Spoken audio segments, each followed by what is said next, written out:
Bonjour et bienvenue dans le podcast Haricots Verts, le podcast qui vous parle d'art, d'écologie et de verdure. Je suis Pauline Leroux, ingénieure agronome passionnée de plantes et je vous emmène à la découverte de la couleur végétale et de toutes ses applications. Que ce soit dans le textile, l'ameublement, l'artisanat, la décoration et dans d'autres domaines, chaque jeudi et samedi à 7h30, je vous propose des épisodes riches avec des invités passionnants pour approfondir le sujet de la couleur végétale sur toute la chaîne de valeur. Mon but, fédérer et démocratiser la couleur végétale dans nos vies. Alors, c'est parti, bonne écoute. Alors, bonjour à tous, je suis ravie d'accueillir sur le podcast Elisabeth Berton. Bonjour Elisabeth. Bonjour Pauline. Alors Elisabeth, je vais vous demander pour les auditeurs de vous présenter, de raconter votre parcours et en fait comment vous en êtes arrivée à la couleur végétale et qui vous a formé. Mon attirance pour les tissus, pour les fibres textiles, elle vient elle a démarré très tôt, très très tôt, parce que je me souviens que mon doudou quand j'étais petite, c'était un tissu que je frottais contre mes lèvres comme ça, et je me souviens très bien du plaisir que ça m'apportait sensuellement. J'ai aussi été beaucoup attirée très jeune par l'artisanat. Je me souviens d'une lettre au Père Noël où j'avais demandé un métier à tisser qui m'avait été offert, mais une fois qu'il était monté, je ne savais pas trop comment l'utiliser parce que personne de chez moi ne pouvait me montrer, et voilà, bon. Mais voilà, mon attirance pour le faire avec mes mains a été vraiment très tôt inscrit en moi. Ensuite, je passe pas mal d'années je ne veux pas dire d'errance, mais de recherche qui m'ont amenée à 24 ans à décider d'épouser le métier de modéliste. Ce qui m'attirait, c'était la haute couture, c'était le fait de pouvoir faire des pièces uniques et de faire du moulage au mannequin. Et donc, je me suis inscrite et j'ai fait les écoles de la Chambre syndicale de la haute couture à Paris, à la suite de quoi j'ai fait des stages chez Saint-Laurent, chez Chanel. Et je me suis vite aperçue que la hiérarchie des maisons de couture était assez implacable et pas vraiment, j'avais pas vraiment envie de me conformer à ça. J'ai assez vite créé ma griffe, puisque j'étais à Paris dans le quartier de la Bastille. J'ai créé la griffe Lola Bastille. Là, on est en 81.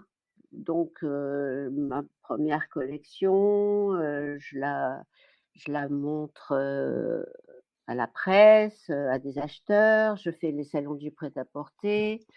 Et là, pendant 2 ans, je fais régulièrement, 1 fois par saison, 2 fois par an, automne-hiver, printemps-été. Je fais les salons du prêt-à-porter. On est dans les années très porteuses des jeunes créateurs.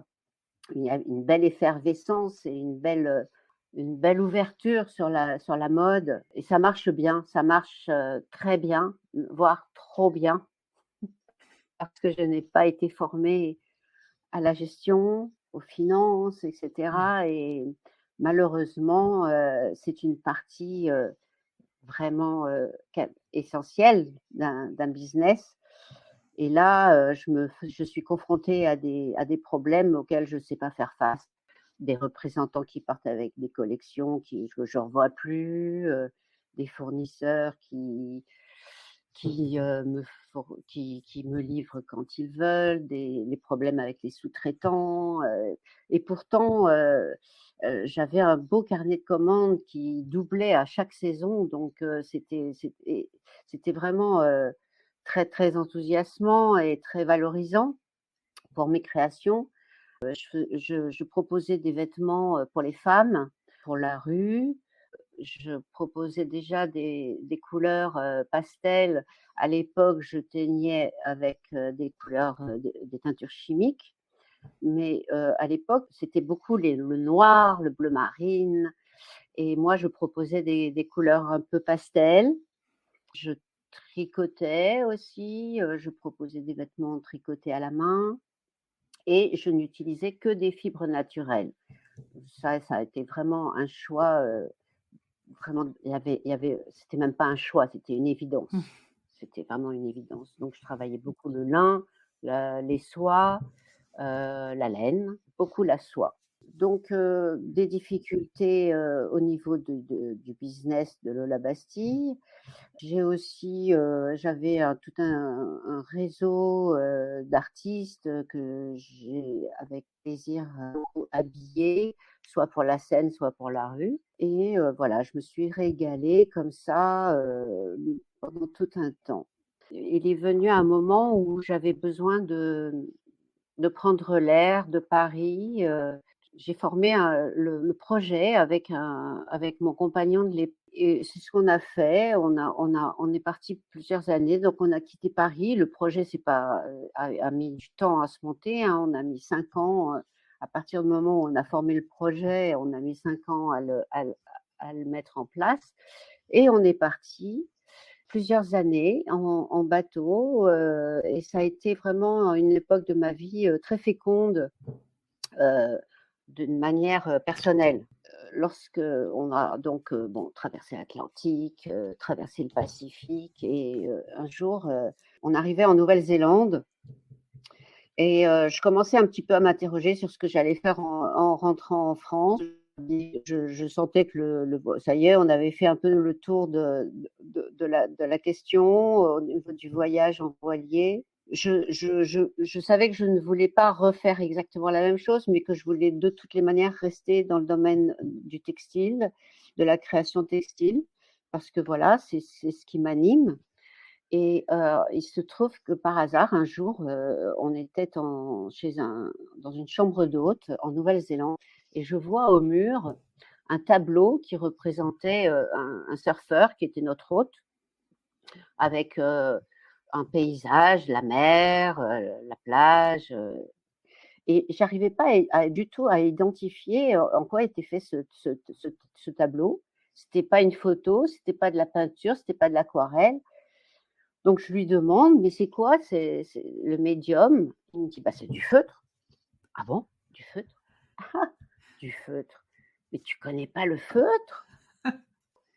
Et elle me fait une démonstration de feutre et là, mes cheveux se sont dressés sur ma tête comme ça et ça y est, je savais que j'avais trouvé, ce que j'allais faire en rentrant. Voilà. Je suis rentrée en France. Bon, ça m'a pris un petit peu de temps pour atterrir quand même. Et puis, j'ai commencé à me former auprès de différentes feutrières, étant donné que le métier de feutrier est entré dans la nomenclature des métiers d'art en 2016. Et c'est là que je vais vous expliquer ce qu'est le feutre, parce que le feutre, c'est le plus ancien textile au monde, n'est-ce pas? Il est arrivé bien avant le métier à tisser, bien avant le tricot, dans la mesure où le feutre, c'est un textile non tissé. C'est un intissé. C'est un amalgame de fibres, de fibres de laine qui produit un textile par le frottement et l'humidité. Alors, on évalue à peu près l'apparition du feutre à 5 ou 6 000 ans. Hein, les premiers artefacts retrouvés le furent en Sibérie. Et la datation, c'est environ 5 à 6 000 ans. Alors, bien sûr, on n'a pas de traces tangibles de son apparition, donc il y a eu plein d'hypothèses.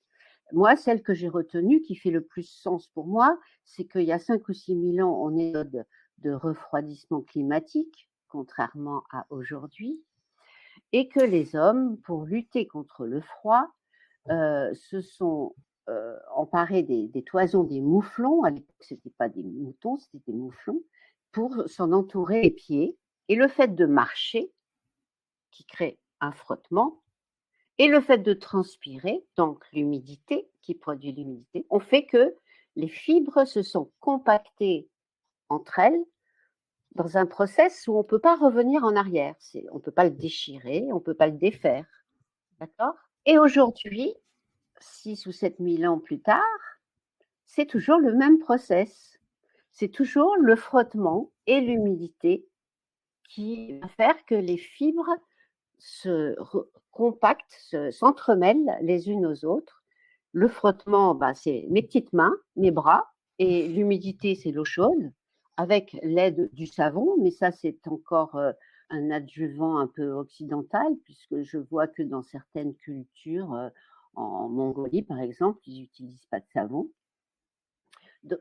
Et c'est toujours le même process qui fait qu'aujourd'hui, le feutre devient un textile par le frottement et l'humidité. D'accord. Et c'est quoi les propriétés du feutre, Elisabeth, par rapport à... Donc, ça vient forcément d'une laine ?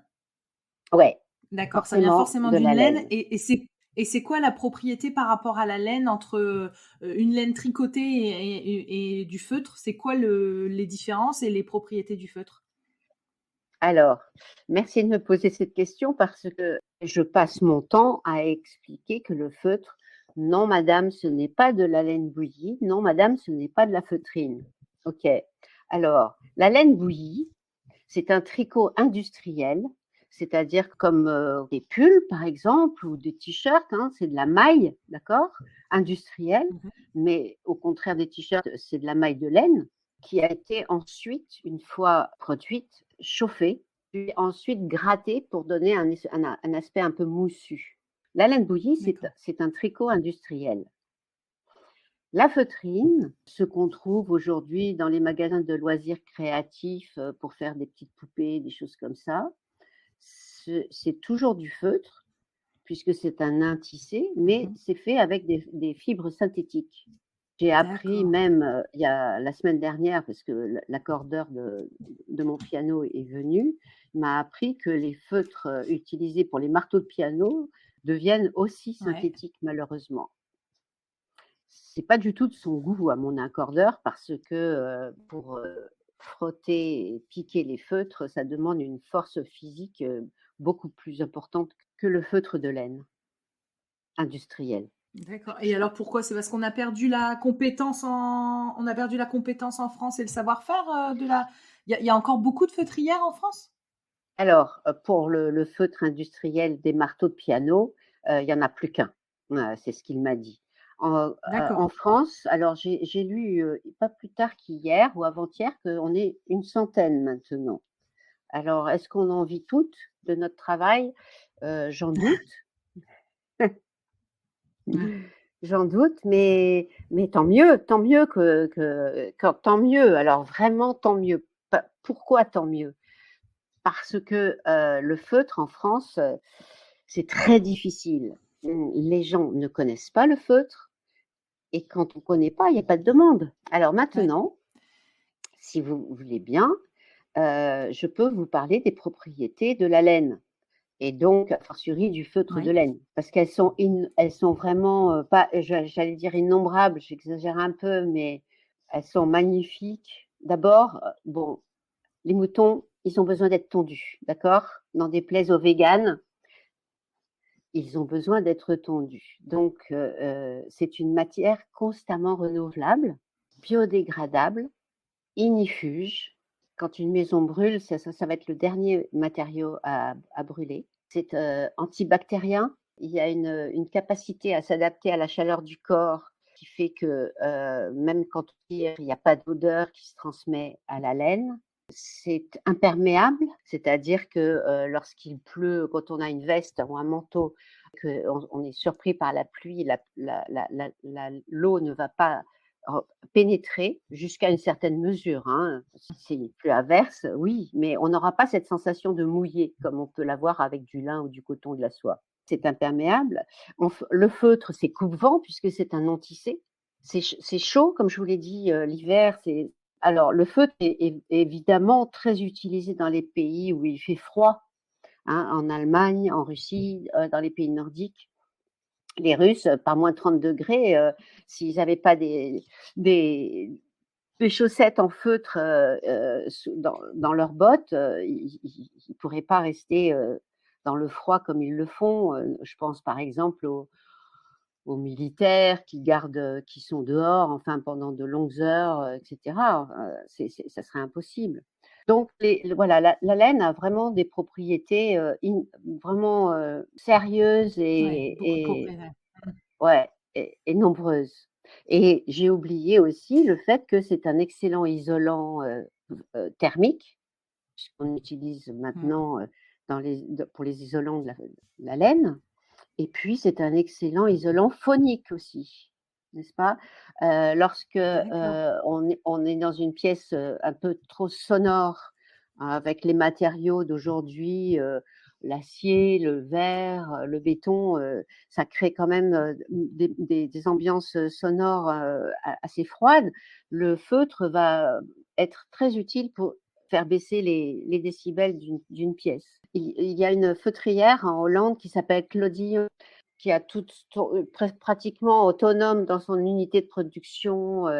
Elle a ses moutons, elle a son jardin végétal et elle travaille beaucoup avec des architectes pour, par exemple, des lobbies d'immeubles comme des banques, par exemple, qui sont donc construits dans ces matériaux froids. Et elle fait des panneaux entiers, des murs immenses, des panneaux Ouais. entiers de feutre ou dans des bibliothèques municipales, voilà, publiques.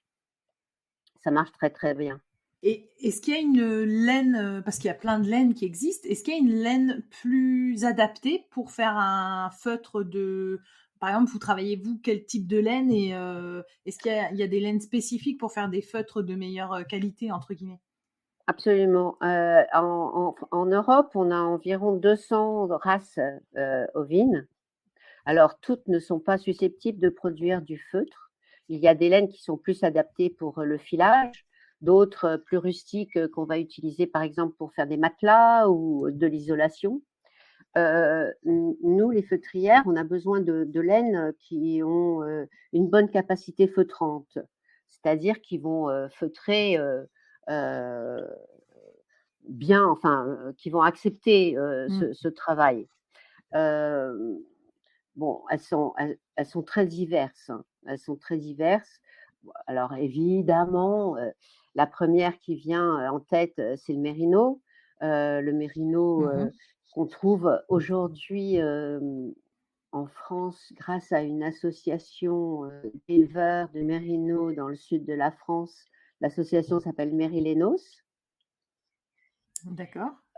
Et puis il y a en France euh, des, des personnes qui récoltent des laines localement. Par exemple, je pense à Sérafita en Auvergne.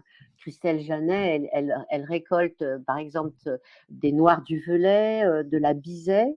Euh, Elle est tondeuse, donc elle récolte ces toisons-là et elle les fait transformer, laver, donc, et Mmh. ensuite carder pour en faire des nappes que nous, on va utiliser pour faire du feutre.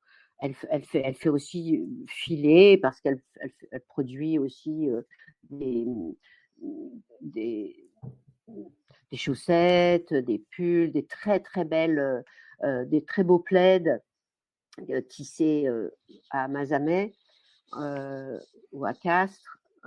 Elle a voilà, tout un circuit comme ça de transformation des très belles laines qu'elle récolte en Auvergne. Il y a aussi l'association des Frisons Moutons en Savoie est spécialiste, entre guillemets, de la Tône et Marteau. Et la Tône et Marteau, c'est une race endémique de Tône qui produit une laine un peu rustique mais très belle avec un beau gonflant nacré, une belle luminosité.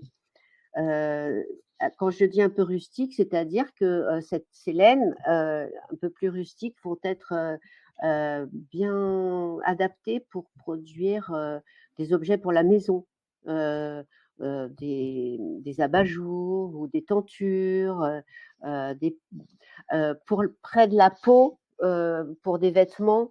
Il y a des laines qui sont quand même plus douces, donc le mérinos, le yak. Alors le yak, malheureusement, on n'en trouve pas ici.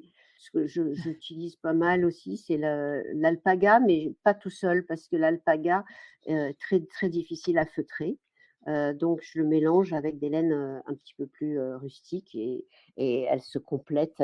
Il y a une synergie qui se fait entre les deux aspects de laine qui est magnifique. J'aime beaucoup. D'accord. Et qu'est-ce que j'allais dire? On a reçu le collectif Tricolore qui nous a parlé des différents Oui, types de laine. On va recevoir aussi d'autres acteurs sur les laines. Il y a notamment des difficultés sur la chaîne de valeur, entre guillemets, avec je crois qu'il reste plus qu'un seul acteur qui nettoie les toisons en France. voilà, une Et unité de lavage. voilà, une unité de lavage, ouais, super, c'est ça les termes.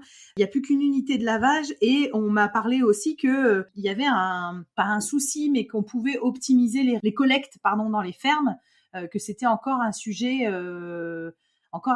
à remettre au goût du jour parce qu'en fait, c'est des fois plus coûteux aux agriculteurs de faire tondre leurs animaux et ils doivent encore payer quasiment pour venir faire collecter leur laine. Est-ce que vous avez ce retour ou est-ce que vous pouvez nous en dire plus sur vos connaissances sur ça, la collecte des laines, des toisons? Moi, je vous inviterais, si le sujet vous intéresse, à vous rapprocher de Christelle Janet, qui est vraiment en D'accord. première ligne pour pouvoir vous répondre. Christelle Janet, elle a créé donc, je vous parlais d'elle, c'est elle qui collecte les noix du Velay et les Mmh. bisets en Auvergne, hein. Elle est tondeuse Mmh. aussi, enfin, et elle est aussi dans le comité directeur d'Atelier Laine d'Europe, c'est très importante Oui, et historique c'est eux qu'on association va recevoir. qui fédère absolument tous les acteurs de la filière laine en France et en Europe. Ce que je sais sur l'unité de lavage de Saugues, c'est qu'effectivement, pour des grandes quantités, ok, mais il y en a d'autres pour des petites quantités. Et récemment, j'ai parlé avec un artisan ou industriel qui fabrique des matelas Saint-Just-en-Chevalet, qui me disait qu'il était astreint à ne laver qu'une petite quantité de laine par rapport à ce qu'il voudrait, parce qu'il n'est pas équipé de machines enfin, qui dépollueraient les eaux. Hein. Ah oui, Voilà, si vous voulez, voilà, il y a ce problème autour de la les pollution stations des eaux, d'épuration? des stations d'épuration, exactement, exactement. Lui, D'accord, il donc n'a il pas peut une pas. voilà, mais il a une unité de lavage aussi. Effectivement, c'est un vrai problème, les problèmes de lavage de la laine, mais on y travaille. Enfin, quand je dis on, c'est pas moi personnellement, parce que je suis vraiment qu'un petit grain de poussière dans toute la galaxie laine en France. Mais on y travaille à travers justement des gens qui sont de plus en plus nombreux et de plus en plus impliqués pour revaloriser la laine, le métier d'éleveur, le métier de tondeur, le Ouais. métier de transformateur, etc. Bien entendu, on tient le bon bout, on tient le bon bout, c'est Ouais. évident. Bon, le collectif Tricolore avec son billet d'entrée à 500 €, c'est pas pour tout le monde. Faut le savoir quand même. Mais Ouais. Non, c'est pour ça que je vais avoir le collectif. Enfin, j'ai eu le collectif tricolore et je vais avoir Laine d'Europe. Je retenais plus le nom, mais oui, le but c'est d'avoir plusieurs acteurs pour comprendre la filière. Mais c'était très intéressant les défis à relever sur la filière laine et tout ce qui était déjà en place. Donc moi j'ai trouvé ça hyper passionnant. mais c'est Mais oui, passionnant. j'irai creuser. Vous avez raison. Puis la richesse comme vous l'avez dit, toutes les races ovines qu'on a, notamment en Absolument. France, et toutes les particularités. Ouais, donc ce serait intéressant d'aller voir plus loin. On parle de la France, mais on est vraiment de plus en plus dans une ouverture à l'Europe aussi. Et ça aussi, c'est vachement intéressant parce que bon, les Allemands sont super bien équipés pour transformer les laines. Je pense aux feutres industriels, par exemple. Euh, les Anglais ont un capital cheptel qualité de laine absolument fabuleux. Enfin, la Belgique aussi est bien impliquée. Enfin, il y a beaucoup, beaucoup de possibilités. Bon, la Suède, le Gotland, en Finlande, il y a des laines merveilleuses aussi. Donc, il y a vraiment un potentiel à venir énorme et très enthousiasmant. Plutôt parler au niveau européen que de regarder que sur la France. Vous avez raison de le préciser parce que vous n'êtes pas la première à me le dire. Du coup, pour faire le lien avec notre podcast, Elisabeth, j'ai une question toute bête, mais du coup, votre feutre, vous le travaillez, donc on a compris, c'est des frottements et de l'humidité qui fait que la laine va feutrer. Enfin, je sais pas si on dit comme ça d'ailleurs, la laine va feutrer. Oui. Et comment vous faites pour teindre? Est-ce que c'est une étape de je teins la laine, je la travaille et donc du coup mon feutre est coloré, ou est-ce que c'est je feutre et je colore mon feutre? Comment ça fonctionne? On peut travailler avec des laines de couleur naturelle, hein, parce que Oui. les races, c'est comme nous, hein, il y a des beiges, les marrons, les roux, les gris, les laines un peu raides, les laines très très très très bouclées. Enfin, il y a vraiment un très très beau choix au niveau des couleurs naturelles. Mais quand on veut produire la couleur, j'ai essayé il y a longtemps. J'ai essayé des laines que j'achetais teintes avec des matières, avec des coloris naturels, des coloris teintes végétales, et ça ne tenait pas. Ça ne tenait pas enfin quand je travaillais avec ces laines dès le départ, avant le feutrage, D'accord. hein, parce que comme on utilise beaucoup d'eau et de savon, il y avait une belle déperdition quand même. Bon. D'accord, ok. Euh, mais ça, c'est moi. J'ai des collègues qui, elles, sont bien moins paresseuses que moi, qui ont leur jardin de plantes tinctoriales, récoltent, font leur teinture, ensuite teignent leur laine et feutrent. Waouh. Waouh. Ouais, waouh, ouais, vraiment, Ouais. respect. C'est du Je, boulot. Ouais, voilà, je pense respect. par exemple, ouais, respect, ouais. Je pense notamment à Rouge Garance Cindy, qui a fait ça pendant des années et des années. Bon, elle a un petit peu laissé de côté le feutre pour le moment après la naissance de son deuxième enfant, mais elle continue le filage et elle continue à proposer des très très très beaux fils teints avec les plantes de son jardin. Mais elle Et n'est pas la vous, seule, hein.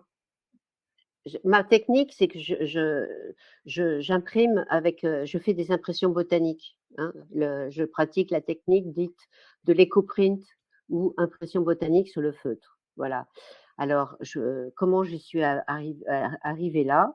Il se trouve que j'étais invitée à une réunion annuelle de feutrières en Italie, à laquelle j'aime beaucoup me rendre. J'ai initiée, je crois, il y a une vingtaine d'années par Eva Basile, qui est une experte en tissage à Florence et qui a eu l'idée donc de créer une réunion de feutrières chaque année en Italie, chaque année dans des endroits différents d'Italie. Et j'y suis allée comme voilà, comme faisant partie du public. Et puis un jour, elle m'a invitée à faire un masterclass à l'occasion de cette réunion. Et la même année était invitée également Irit Dullmann. Vous avez entendu parler oui, d'Irit Dullmann? oui, Ok. oui, oui, J'ai eu le l'expert de plaisir. l'éco-print. Ouais. Absolument, ouais, absolument. Et à l'époque, Irit, elle commençait l'éco-print et elle sortait d'une expérience de feutrière. Elle avait travaillé pour une très bonne designer israélienne installée aux États-Unis qui s'appelle Ayala Sarfati. Et elle avait cessé son partenariat avec Ayalès Sarfati et elle s'était mise à expérimenter l'impression avec des feuilles d'eucalyptus, une technique qui a été donc au départ historiquement diffusée par India Flint en Australie. Et on s'est donc rencontrés à la faveur de ce Feltrosa, toutes les deux, et j'ai eu un vrai coup de cœur pour ce qu'elle proposait, d'imprimer des feuilles d'eucalyptus sur du feutre, sur de la laine. C'était magnifique, c'était absolument magnifique, et puis c'était vraiment une super ouverture encore une fois, une alternative aux impressions chimiques. Ouais, c'était vertueux, ouais, vraiment. Et il se trouve que, moi, j'ai la chance d'habiter dans une maison avec un grand jardin et j'ai tout sous la main. J'ai pas l'eucalyptus, ok, mais j'ai quand même beaucoup, beaucoup, beaucoup de variétés de végétaux. Je suis un peu supposée vivre de mes créations. Le feutre, bon, c'est adapté pour l'automne, pour l'hiver, mais pas vraiment pour le printemps ni pour l'été. Et forte de mon expérience de modéliste, j'ai proposé des vêtements faits dans des mailles de lin, de coton, de soie ou des tissus tissés, imprimés en éco-print, donc avec les feuilles les végétaux que je trouve dans mon jardin. Et alors, vous procédez comment? Vous pouvez nous raconter votre technique? Parce qu'il y a autant de techniques d'éco-print, j'ai l'impression qu'il y a d'éco-printeuses, entre guillemets. Et vous, comment vous pratiquez alors sur vos matières? Eh bien, alors, c'est là où certaines connaissances de la teinture végétale deviennent un peu nécessaires. Je ne suis pas teinturière et je ne le serai jamais, hein. Teinturière, c'est vraiment un métier, on est d'accord. Je n'ai pas les connaissances ni chimiques ni botaniques. Je suis vraiment une amateur, hein, dans le domaine, mais j'ai quand même été obligée de, de, de, de, ouais, de m'intéresser, par exemple, au mordansage. C'est vraiment le mordansage, c'est vraiment, ouais, c'est l'indispensable par rapport à l'écoprint. Un tissu qui n'est pas mordancé, même fibre végétale ou animale, ça prendra un petit peu l'impression, mais ça ne sera pas pérenne. Ça ne sera pas stable au niveau lavage ni au niveau lumière. Donc voilà, il y a effectivement le mordansage. Alors, ce qui est intéressant dans ce qu'a fait Irit, c'est que un peu comme Michel Garcia, elle avance en tâtonnement, elle déconstruit. Irit, elle vit de la transmission de son savoir-faire. Donc, je ne vais pas vous parler de ses recettes, mais ce que je peux dire, c'est que il y a eu vraiment depuis, parce que c'est apparu il y a quoi, il y a 10-12 ans, il y a eu vraiment une évolution qui fait que à chaque fois, elle déconstruit et elle continue à chercher, et ce qui fait qu'il y a une constante évolution dans son approche et dans son approche et dans son système de technique. C'est vachement intéressant. Ouais. Michel aussi, il cherche toujours à déconstruire, à simplifier, à aller au plus simple, au plus abordable. Et c'est assez extraordinaire de pouvoir côtoyer des gens comme ça qui ne prennent jamais pour granted, comme on dit. C'est jamais définitif leur recherche. Ça continue, quoi. C'est en constant devenir. Moi, ça me va bien. Moi, j'apprécie énormément et que j'accepte dès le départ. Ouais. Si on veut être certain d'un résultat qu'on s'est construit dans la tête, c'est pas la peine. On n'y va pas parce que selon les saisons, que vous cueillez un oxalis ou une feuille de passiflore au printemps ou à l'automne, ou même chose pour un érable japonais, le résultat sur le même tissu avec le même mordansage sera différent. Ouais. Et l'eau et l'hygrométrie, enfin il y a plein de facteurs qui rentrent en compte et qui font que c'est génial, parce que j'ai des qui cueillent des feuilles avec moi et qui me disent: «Ah bah ça va faire quelle couleur?» Et je ne peux pas répondre autre chose que: «Tu verras». Parce que moi-même, Non, je mais c'est ne le vrai. sais pas. Il y a des tendances, bien sûr, mais il y a des tendances parce que, comme le dit Rit, il y a des catégories de plantes qui vont donner des couleurs ou des plantes qui vont être plus tanniques ou les deux à la fois ou qui vont donner des acides, qui vont décharger, retirer de la couleur. Mais bon, et selon le support aussi, selon le support de la fibre. Il y a quelque chose de très aléatoire, ouais. Et moi j'aime bien cette prise de risque-là, quoi. Et puis ça me permet à chaque fois d'être émerveillée, quoi. Aussi, hein, si on est sûr du résultat, ça devient un peu boring quand même. Et alors du coup, Elisabeth, vous faites des stages pour apprendre, pour enseigner l'éco-print sur feutre? Comment vous faites pour transmettre Ah votre oui, savoir et votre absolument. connaissance? Oui?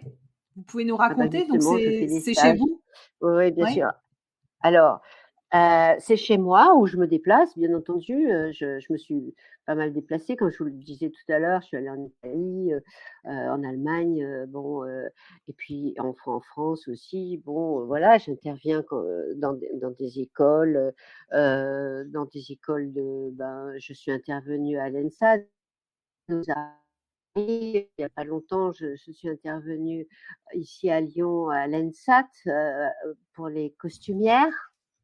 Ouais. Conception costume. Heu,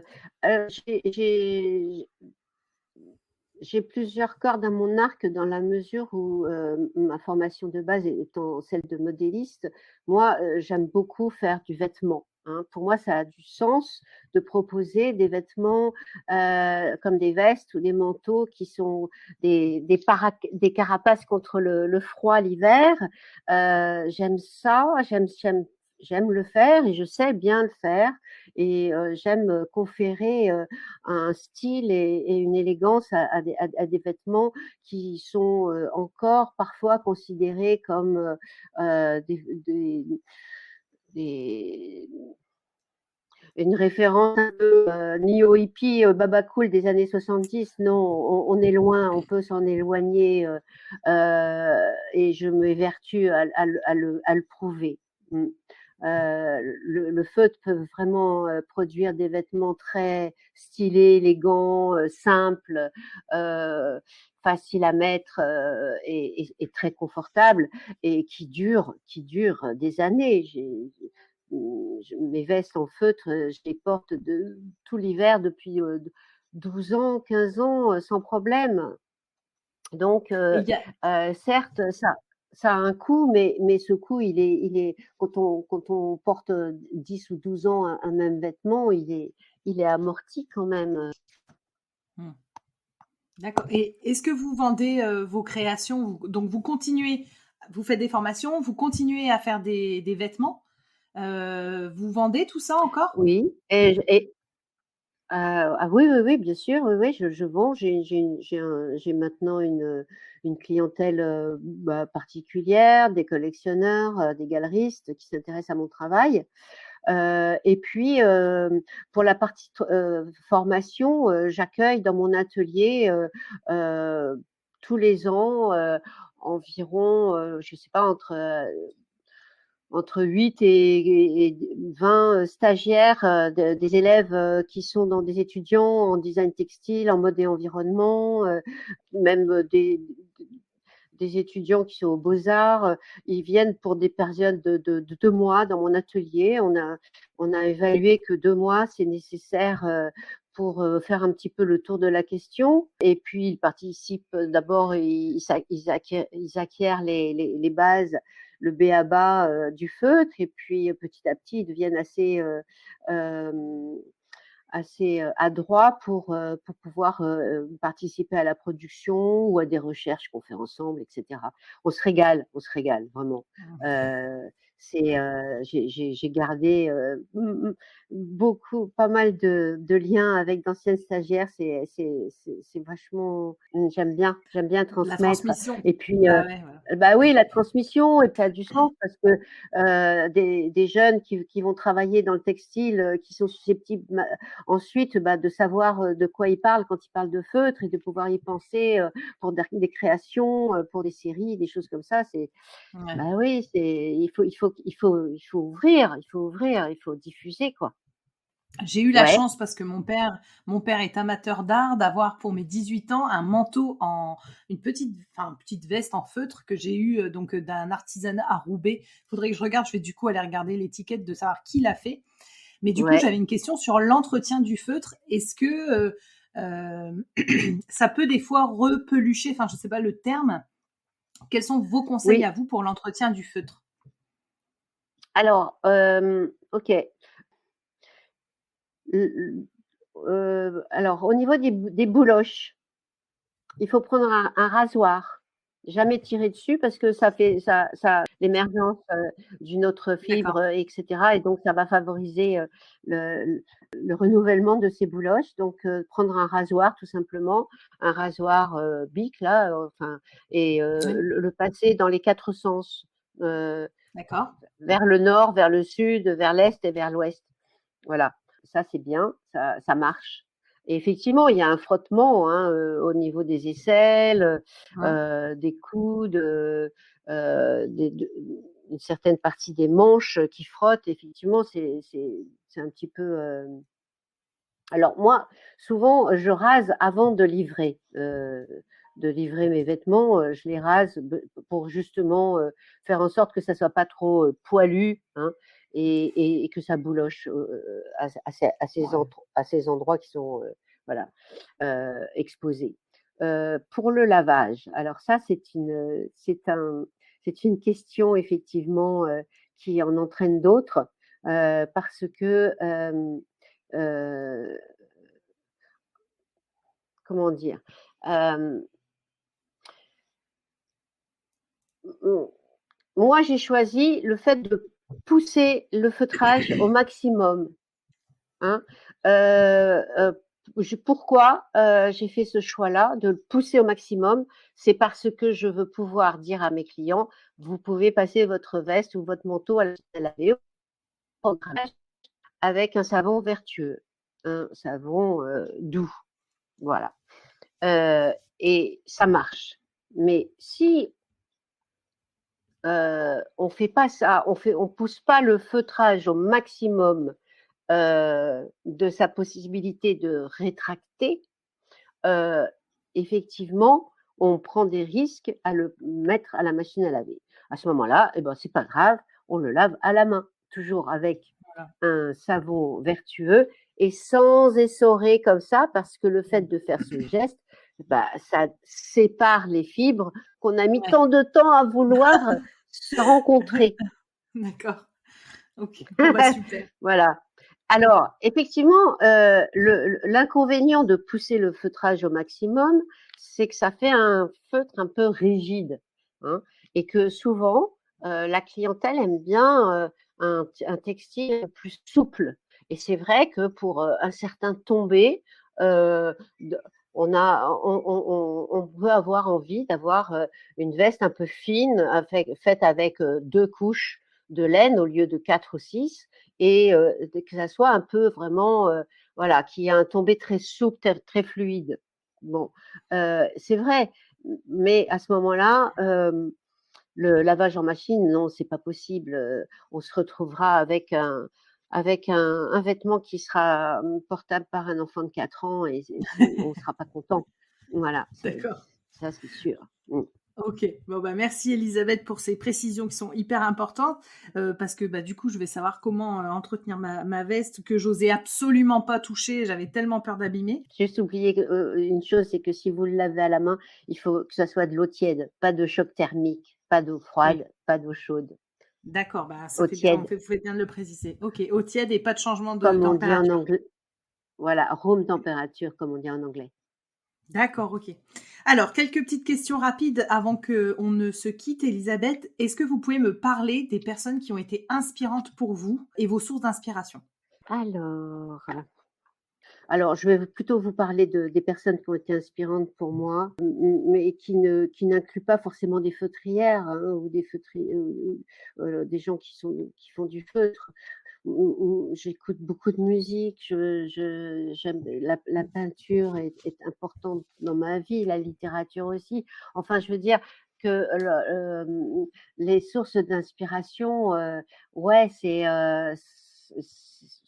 des sources multiples en fait, un ciel, une lumière, un une un une Le beau, quoi. photo, Mmh.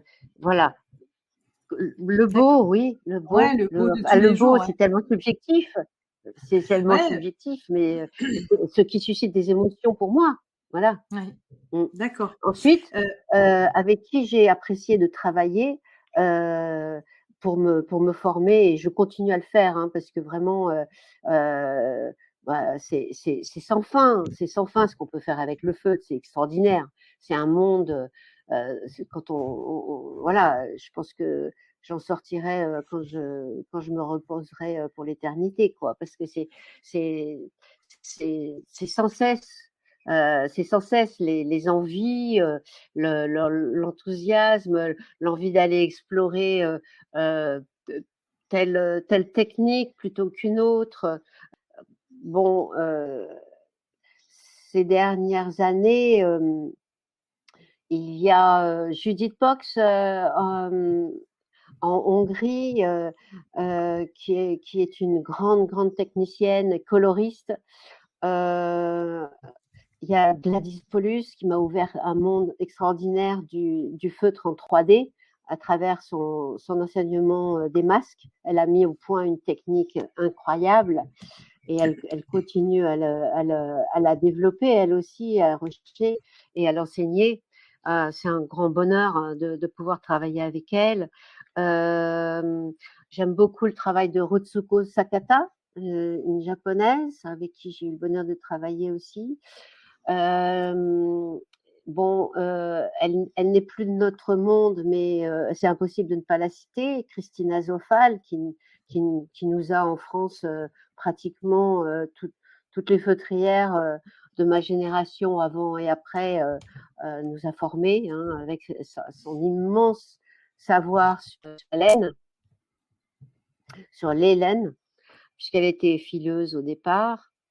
Hem, voilà, moi je pense que, il y a en ce moment, il y a eu aussi une feutrière, qui a une énorme énergie, c'est Webke Hoffmann à Nantes, qui fait un travail formidable, de collectif, de feutre collectif. Et effectivement, le feutre, ça se prête vraiment bien à un travail collectif, au pour les tapis notamment, les tentures. d'accord. J'étais intervenue en milieu carcéral où j'avais fait faire des tapis à des prisonniers. C'était un très, très beau moment pour moi, très fort. D'accord. Est-ce que vous pourriez, nous dire si vous deviez choisir une plante tinctoriale, laquelle vous seriez et pourquoi? Alors, je pense que je choisirais la gaude, le Reseda luteola, D'accord, et pourquoi? parce que, il se nuance peu. J'ai vu l'autre jour, sur un réseau, une femme qui a travaillé la cochenille. On voyait, je sais pas, peut-être, mon esprit de contradiction, mais moi j'aime bien les couleurs qui se nuancent pas. D'accord, et est-ce que vous auriez des livres à recommander, Elisabeth, pour les auditeurs? Des livres, bah, notamment sur le feutre ou sur la couleur végétale ou sur l'éco-print, des livres que vous aimez et que vous avez envie de partager? Il y a un livre pour le feutre qui est très inspirant, mais je sais pas s'il se trouve encore, qui s'appelle 500, Felt Objects. On doit pouvoir le trouver. pas évident. Récemment, des livres sur le feutre, j'aime beaucoup, j'ai découvert le travail d'un feutrier qui est, au Liban actuellement, qui s'appelle Adrian Pepe. J'aime beaucoup son travail. Est-ce que vous, dans toutes les personnes que vous avez citées, si vous devez en retenir une à qui vous aimeriez passer le micro? Alors, c'est difficile, c'est difficile. Je vous ai parlé de Rouge Garance Cindy parce que vraiment, elle a une belle pratique de la teinture de la laine et du feutre. Et comme je vous l'ai dit, elle vraiment, elle s'est investie dans toute la filière puisqu'elle a son jardin potager, etc. Elle est en Normandie, D'accord. Cindy. J'ai aussi, en dehors d'Irit, qui est anglophone, donc je ne sais pas à quel moment vous pourrez introduire Tout le monde me demande en ce moment. les sous-titres. Les sous-titres en audio, c'est pas évident. Non, il va falloir le faire en Alors, anglais, Irit je pense. Douman, pour moi, Ouais. c'est un peu incontournable, mais en francophone, il y a Muriel Doman, dite Cloto Goncho sur les réseaux. Fabienne Dorsman-Ray, qui est francophone, qui est suisse, mais qui vit en Hollande, près d'Utrecht, et qui, elle aussi, pratique la teinture végétale et a une grande connaissance de la teinture végétale et de l'écoprint. Écoutez, merci beaucoup Elisabeth. Est-ce que vous avez un mot de la fin? Tout intérêt pour le domaine du textile et l'envie de faire nécessite travail, persévérance et ténacité. Voilà, de mon âge un peu avancé, je peux témoigner là-dessus. Ok, merci beaucoup Elisabeth. Je vous invite à me rejoindre sur ma page Instagram Arécovert, ARTECOVERT, pour y découvrir le nom des prochains invités. Je me permets de vous rappeler que la seule manière de soutenir ce podcast est de le noter et le commenter sur la plateforme d'écoute de votre choix. C'est ainsi qu'on arrivera à faire porter la voix de ces passionnés de la couleur végétale. Merci à tous!